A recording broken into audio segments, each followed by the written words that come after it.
વિદ્યાર્થી મિત્રો, મહાવીર ક્લાસીસ દ્વારા આપ સૌને લાસ્ટ વિડીયોની અંદર એસીપીસી કાઉન્સેલિંગ શું છે, એટલે કે કોણે આ એસીપીસી કાઉન્સેલિંગમાં રજીસ્ટ્રેશન કરવાનું હોય, જીકાસ રાઈટ, એ પોર્ટલ અથવા એ કાઉન્સેલિંગમાં કોણે પાર્ટિસિપેટ કરવાનું હોય, અને જોસા કાઉન્સેલિંગ, આ ત્રણ એડમિશન પ્રોસેસ છે અલગ અલગ વિદ્યાર્થીઓ માટે, અલગ અલગ લાઇન્સ માટે. તો કોણે કયામાં પાર્ટિસિપેટ કરવાનું હોય એની માહિતી આપણે લાસ્ટ વિડીયોમાં આપી ચૂક્યા છે. હવે આજના વિડીયોમાં આપણે વાત કરીશું કે ભાઈ એસીપીસી કાઉન્સેલિંગની શરૂઆત તો થઈ ગઈ છે ગુજરાતમાં, પરંતુ એમાં કઈ કઈ બાબતો છે જે ધ્યાનમાં રાખવાની છે. સૌથી પહેલા એડવર્ટાઇઝમેન્ટ છે કે ભાઈ ત્યારે આની શરૂઆત કરી. તો જો તમે જુઓ, એડમિશનની શરૂઆત અહીં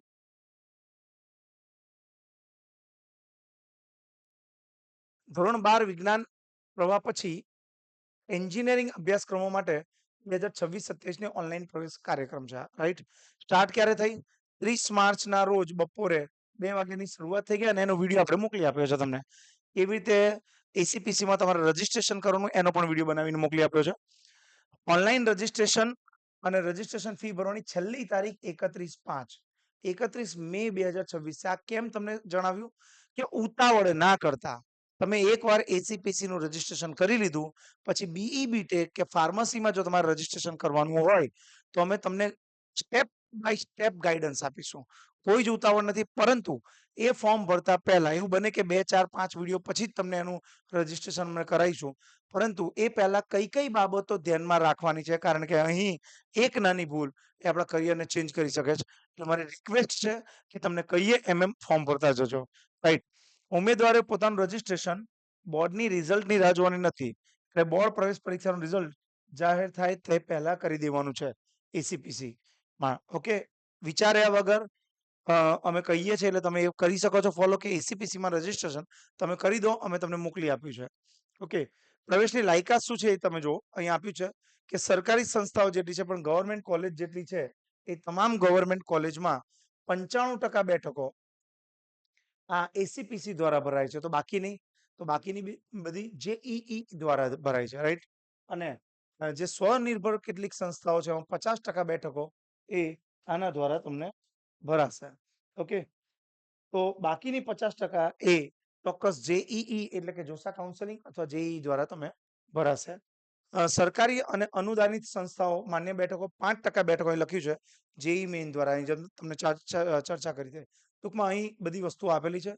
બીજું, અહીં તમે જો લઘુત્તમ લાયકાત એટલે કે કોણે આ ફોર્મ ભરવું છે. પહેલું, જેને એન્જિનિયરિંગમાં જવું હોય કે ફાર્મસીમાં જવું હોય એ લોકો આ ફોર્મ ભરવાનું જ છે. અને કેટલી? તો અહીં લખ્યું છે કે ગુજરાત એન્જિનિયરિંગ કોલેજોની કોઈ પણ બેઠકોના પ્રવેશ માટે, એન્જિનિયરિંગની કોઈ પણ બેઠકોના પ્રવેશ માટે તમારે આ ભરવું પડશે, અને વેબસાઇટ પણ આપી દીધી છે. મેરિટની જોગવાઈ કેવી રીતે થવાની છે ખાસ ધ્યાન રાખજો. આમાં કન્ફ્યુઝન હોય છે ઘણા બધા વિદ્યાર્થીઓને કે સરકારી અને અનુદાનિત જેટલી 95% બેઠકો અને 50%, એટલે કે ટૂંકમાં ગવર્મેન્ટમાં 95% બેઠકોમાં અને સ્વનિર્ભરમાં 50% બેઠકોમાં એસીપીસી કામ કરશે. તમારું મતલબ શું કહેવાય, આ જે ફોર્મ ભરવાનું પ્રોસેસ છે એસીપીસી દ્વારા થવું જોઈએ. મહત્વની વસ્તુ કે તમે જ્યારે બોર્ડની પરીક્ષા આપી એમાં પર્સન્ટાઇલના 50% વેટેજ અને સંબંધિત ગુજકેટના 50%. ઓકે, કયા કયા? બોર્ડ થિયરીના 50% અને ગુજકેટના 50% નું ઉપયોગ કરીને મેરિટ બનશે. ઓકે, અને બાકીના 5% તો તમને જણાવી દીધું એ પ્રમાણે એ જેઈ દ્વારા રજીસ્ટ્રેશન થશે. હવે મહત્વની વસ્તુ એ છે કે ફી બાબતનું શું છે કે ભાઈ એસીપીસી નું રજીસ્ટ્રેશન કરીશું તો સંબંધિત ડોક્યુમેન્ટ, આ મહત્વની વસ્તુ છે. એટલે જ કે ઉતાવળ ના કરતા બધું જ અમે ધારીએ તો એક જ વિડીયોમાં બધું જ કહી દઈએ, પણ અમે ઈચ્છીએ કે તમે 1 બાય 1 શાંતિથી રિલેક્સ થઈને આખા ફોર્મને ભરતા જાઓ અને ડોક્યુમેન્ટ મેળવતા જાઓ. પહેલા સંબંધિત ડોક્યુમેન્ટ અપલોડ કરીને રજીસ્ટ્રેશનની પ્રક્રિયા પૂર્ણ કરવાની છે. અને રજીસ્ટ્રેશનની ફી છે 350 રૂપિયા, જે કેવી રીતે આપવાની છે? ઓનલાઈન મોડ દ્વારા. કોઈએ ડીડી વગેરે કરવાનું નથી, પરંતુ ઓનલાઈન મોડ દ્વારા જ છે. અને આ જે છે એ અન્ય કોઈ માધ્યમમાં ઉપલબ્ધ નથી, યાદ રાખજો. રજીસ્ટ્રેશન ફરજિયાત છે, ઓનલાઈન રજીસ્ટ્રેશન જ કરવાનું રહેશે. બીજી કોઈ જ રીતે, રાઈટ, ઓનલાઈન સિવાય કોઈ ઓફલાઈન મોડ કે કોઈ અન્ય મોડ નહીં હોય.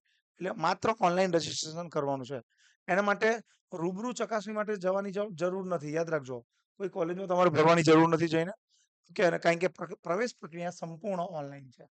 એસીપીસી રજીસ્ટ્રેશન એન્જિનિયરિંગ અને બીટેક અને ફાર્મસી માટે. આ જે છે વિવિધ માહિતીઓ, ડોક્યુમેન્ટ ચકાસણી પ્રક્રિયા, અન્ય પ્રવેશ સંબંધી જાણકારી માટે પ્રવેશ સમિતિની વેબસાઇટ પર કન્ટિન્યુઅસ તમને ઇન્ફોર્મેશન મળશે. અને જો તમે મહાવીર ક્લાસીસ સાથે જોડાયા હશો તો અમારા દ્વારા પણ મળશે. બીજું, અમે ખાસ કહીશું કે જો તમે હજુ પણ અમારા ગ્રુપમાં ના જોડાયો તો તમને નીચે એક લિંક મળતી હશે, QR કોડ હશે, એના પર ક્લિક કરીને તમે જોડાઈ જાઓ કે જેથી તમને તમામ માહિતી સતત અને સતત મળતી રહે. રાઈટ. હા, તમામ પ્રવેશ પ્રક્રિયા ઉમેદવારોએ તેમના અસલ પ્રમાણપત્રો સંસ્થામાં સબમિટ કરવાના નથી, યાદ રાખજો.